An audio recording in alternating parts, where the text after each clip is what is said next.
Ready? Go!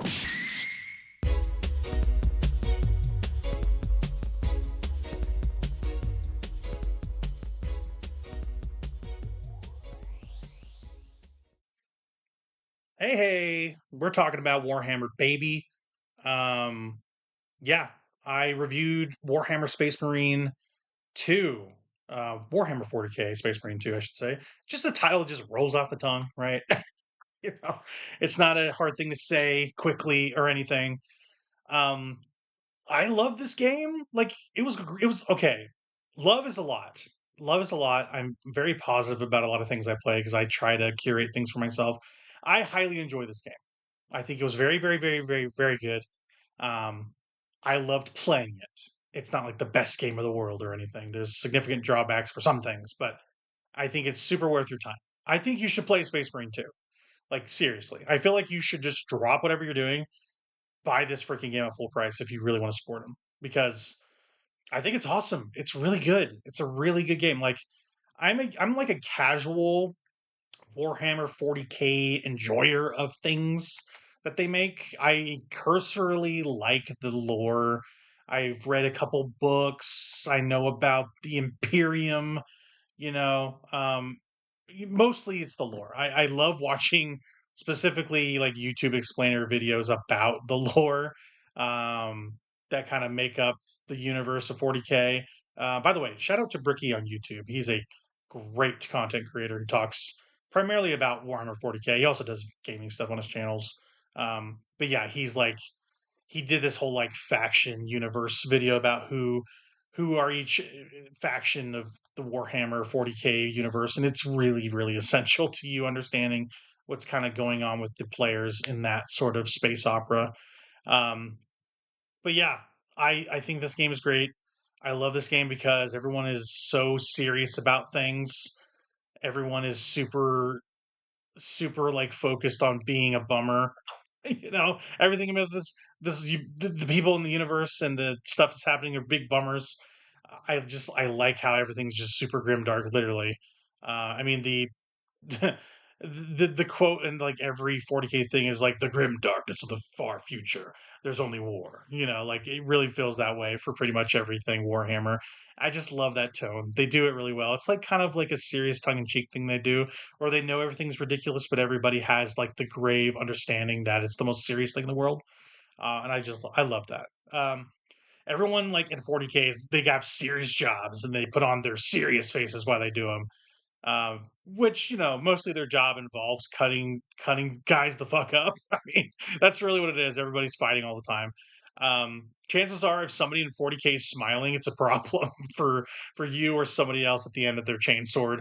Either they got a screw loose on their cybernetics, or they just really love killing the enemy, and it's usually the latter. There's everyone's fighting all the time. Everyone's kung fu fighting. Um, I can't speak to like the entire history of 40k like at all, and it's all its little details. I really don't know much.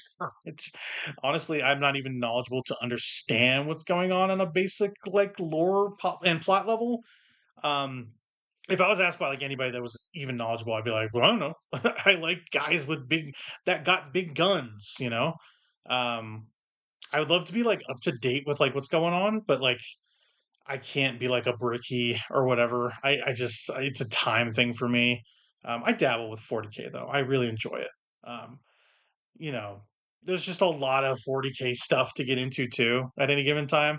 There's like the model painting part of the hobby, the army collecting, the actual playing of it where you're setting up armies and fighting guys. There's a bunch of books. And recently, like, there's been a lot of like really high quality video games of the 40k universe. And there's like a little bit of TV stuff, like so far the one I've seen is like so there's like a fan film that's really important to people that people like. They're also making a sequel to that. And there's also the secret level episode and on Warhammer 40k with Titus to kind of promote the game, the guy you play as in 40 Warhammer 40k 2, Space Marine 2. I really enjoyed that. That was really good. Um, kind of as a sidebar, I think the show is kind of hit and miss, but that episode specifically is really good. I kind of go back and watch that periodically because I think it's really, really well made. Kind of other than that episode and a couple of fan films. There's like a show being made on Amazon Prime for Warhammer 40k. It's being produced and it's going to star Henry Cavill, which is kind of cool. I don't quite know what they're going to do, with like the story. I'm not sure.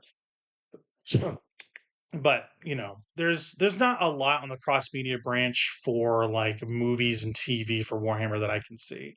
Not yet, anyway. But it's coming. It really is. But you know, all that being said, with like all the stuff that is has to do with being linked to Warhammer, I think I know this. I don't know a lot about the story and lore and all that, but I know this. I like cool shit when I see it, and Warhammer 40k Space Marine 2 has it in spades. Like there's so much going on in this game. It's one of the most like bombastic and gonzo things I think I've played in a bit. Um, so background, obviously, Space Marine 2, it's a sequel to the first one, just called Space Marine. From Relic Entertainment, they created the Torchlight series. Um, and yeah, in the original, you play as Titus. He's a returning character for the first one. He's a beefy, like space commander, captain, whatever. He's got a three-man squad, including himself, of Astartes soldiers, kind of fighting the good fight on Graia against all these orcs. Orcs with a K as well. That kind of bothers me, but it's a Warhammer thing, whatever. That's what the first game, kind of the setting is. He was voiced by Mark Strong in the first game, in the original. And you're doing your regular video game Dewey stuff where you're hacking, smacking, stomping fools and crushing orcs, green orcs, Um, I think of the quality of that game, like it's a good game. It's not a great game. I think it's pretty okay. It's like one of those. Mike Huber over at Easy Allies says, "Swimming in sevens." It feels like one of those games. It really does. I think it's okay. I enjoyed what I played of it. I didn't finish the whole thing of the first one. I got like 5 hours into a 8 hour game, so I like almost got done with it. But I don't know. I think I got sidetracked when I had my game of the year list going last year. Where I think I was just trying to finish other games and kind of get down to my personal project. So I never got to finish it. But after finishing the second one, I'm more keen on going back to the first. I really am. Hmm. Both games share characters and arcs in small ways. The squad dynamics are good. The story is pretty generic and predictable by 40k standards, but it's well made. The combat's super solid. It's super solid in both games, but especially in the second one. Um, but yeah, that game is good, not great. I enjoyed it. It's a pretty good crack at making one of those things, a third person hack slash in the Warhammer franchise. It's a neat thing that it's good for a Warhammer game because before that game, and besides the Dawn of War series, like the Warhammer series of video games has been kind of checkered. Like they're not the most high quality things ever. They just kind of like give out that license to be used by not pretty much everybody, but the quality kind of dips because there's just such a glut of 40k games being made at any given time. Um, so I'll say it's to its credit that the first game is as a product is better and more competent than the other license fare that the 40k games usually are when it comes to video games. And yeah, like I said, the quality of the license is up to debate. Games Workshop just kind of gives it out to whoever. Like that's how it feels. But recently, with Space Marine and Space Marine 2, the Dawn of War series, Warhammer 40k Dark Tide, which is oh god, from Fat Shark. That's a good developer name. They did the Warhammer games Vermintide. They're kind of like Left 4 Dead likes. Apparently, Dark Tide's pretty good too. And they had this like CRPG called Warhammer 40k Rogue Trader that I've yet to touch. I hear that's a good game too. So yeah, recently it's been a lot of good stuff. Not as shoddy of games coming out. There are some stuff that very mobile gamey looking things, or just low quality, low efforts with a 40k IP slapped on it.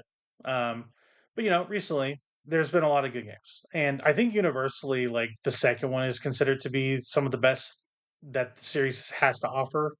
I'm rambling at this point, but I I say all that previous to add context to what I'm about to say. I think Space Marine 2 is just on like a different strategy or stratosphere, I should say, to the original and even the other games in its series, or like, franchise, I guess. It's pretty impressive how much better this sequel is to the first one. I think it's just really excellent in a lot of key areas. It's more than a solid game. Like it just is. It's more than a solid game. It's a great game, and it's very worth your time. The game has been so well regarded and sold so well that Saber Interactive, the developer of the game, they've already greenlit a sequel with their parent company, Focus Interactive, and it hasn't even been like a full year after its release. And I'm pretty stoked about that. I'll easily play one of these games a year. Like we don't get many of them to start, and until I get tired of them, I'll happily partake. Um, in Space Marine 2, Titus, again, you play as, but he's voiced by somebody different. His name is Clive Standen. He's not like a downgrade at all. He does really good work as Titus. But like any role vacated by Mark Strong is a huge hole to fill, in my opinion, I think. But he does an admirable job at filling the shoes of as Titus. He commits wholeheartedly to being a zealot for sure, and he says things that Space Marines oughta, like for the Imperium and all that, or sorry, for the Imperium. That's what he sounds like the whole game. Um, but yeah, the hook of Warhammer 40k as a franchise, if you're unfamiliar, is that like the nuance in the people of Warhammer, the nuance of their personalities lies in the characters. What I mean by that is like all of these people land on different degrees of the quote evil part of the temperance spectrum, for lack of a better term. And you know the one I'm talking about, the good, neutral, and evil spectrum, where you rank temperances by their nuances of like lawful, neutral, and evil. It's like a chart you do with your friends. You know what I'm talking about. You for sure done one with your friends. The shitty friends always get chaotic evil, that sort of thing. Anyway, this eventuality of bad dudes doing bad things, all in the name of their faction chapters crusade, it ends up being all about one thing at the end of the day. It's just crushing heretics. You're crushing some mad heretics in this game, and you definitely crush them in Space Marine 2. The main character and his companions, they make destroying heretic scum a freaking art form. Like I have to say, a returning feature from the first one is like these finishers. They're very akin to the glory kill mechanic from the recent Doom reboots. And it just you grab an enemy and smack them around and rip their throat out, that sort of thing. Once you lower them into a low vulnerability state, like their visage like flashes red, you engage in the finisher and you kind of destroy them with a flashy killer move. It feels really good. It feels overwhelming to be surrounded by a bunch of these alien things, the Xenos. You're kind of hacking away at them while you chain finishers on the bigger ones. Just waves and waves. Like they're like endless waves of aliens that you're kind of fighting. It never got old to just like hit fire into a crowd of aliens. While they kind of cornered me, I just like kind of sprayed and prayed as they went. Engaging in finishers. Whittling down their numbers is really engaging. It's hectic as hell to fight the endless hordes for sure. But I loved it. I really loved it. It scratched that itch that I got from like Left 4 Dead 2, Left 4 Dead 1, where, I don't want to play a multiplayer game that often. I mean, this game has multiplayer, which I'll get into at some point, but I just wanted the feeling of like I'm fighting back the advancing horde. Like, I don't know, maybe it's the whole like the male romantic construct of dying in the snow. Like I want to survive, man, and give my life for a good cause. That's what it feels like. Um, but yeah, when I remark about being a multiplayer, or not into the multiplayer, the single player life is simple. I'm comfortable. But, I will engage in multiplayer if it is engaging for sure. Um, yeah, it's just really satisfying to mow down a bunch of enemies, thousands of them even. And it took about 10 hours to finish the campaign, not too long. The gameplay is repetitive, I will say, but the presentation of the game, the enemy technology of how they swarm on the battlefield is really awesome. In large scale battles, it more than makes up for it. I think it's really great fun. The core mechanics of Space Marine, they haven't changed from the first, and that's not a bad thing. It's really not. They keep it familiar mechanically, even though it's a different developer. They keep it familiar in the combat. But they also add to the number of enemies you're fighting. Like that game, the first one was on PS3 and it just couldn't render as many enemies on screen. You really feel like you're getting overrun at any given time. And It really works. It really works. It's more than enough to keep the whole exercise fresh, I think. Um, yeah, like the scale of the battles, what you're fighting, where you're fighting, that's like another bright spot of the game is the scale of the world. I think the world is like really impressive. It's impressive how like big shit is in this game. Like there is some crazy stuff you're seeing. Um, your base of operations, it takes place on this like quote battle barge ship that houses most of the Astartes. And if you know anything about like Warhammer 40k stuff at all, like the kind of vibes and the production design, is that all the spaceships in universe are like, I don't know how to put this, like for lack of a better term, they're like flying cathedrals. They're like opulent as hell, and there's like a lot of like religious zealotry on display with like these monolithic spaceships. It's like crazy how big this thing, like the scale of you against the backdrop of a huge um flying cathedral is pretty impressive. Like they really sell you on how it feels to be in that world. You feel like you just feel minuscule. You really do. It's staggering the kind of scale they can draw in the distance. You feel like a worker ant against like the side of a house, like a real person's house. If I were to put it descriptively, it's pretty jaw dropping. I was pretty surprised at how well composed the backdrops could be, and it kind of reminded me of like what Bungie does. The makers of Halo, of course, and Destiny, and the new reboot of Marathon. They're known for like their skyboxes in their video games. What I mean by that is like the kind of like art in the distance, like the what does the sky look like, you know, and how does it relate to your size in the world? Like they design it and make it look right, and they do it better than almost anybody else. And I have to say, like, I think Saber has given them a run for their money a little bit with this stuff. It's pretty impressive. It really is. It's pretty fantastic work by the art design department. Um, yeah, I just think that everything about this game just works, like for the most part. It knows what it is. It owns it. It's just fun as hell to play. I dug like every second I played it. It's high praise for me because like mechanics in games that are repetitive really bore me. Like that, the worst. Okay, the worst you can be a game like you can be good, you can be bad. Don't be boring. Like just do not be boring. And this game could be boring if it were outside of people that knew what they're doing, and it feels like Saber really did. I get really bored really easy. It's the mark of like a good product, I think, that it can get me invested for a long haul, even with repetitive mechanics. The things that you see, and you hear in the game are just like super top notch on production value level. Um, yeah, there's like this one scene that comes to mind involving like portals. I'm not going to spoil it; it's very end game, but it's like kind of the opposite of that, where you're kind of seeing things come out of portals. I was pretty much cheering whenever that happened. I was like, "Yeah, this is awesome! This is so sick! I planted that flag, damn it!" I don't want to get into it. It's a really good scene, one of the best of the game. Um, but yeah, every set piece, every boss encounter, there's a lot of like interesting encounters with these bosses. There's like this invisible boss you have to fight at some point that becomes a normal enemy later. I always love that in games where they make a big encounter and then they go like, well, he's just going to become a normal enemy later. It's very Dark Soulsy that way. You know, it's every like piece of dialogue, everything has a purpose in the game.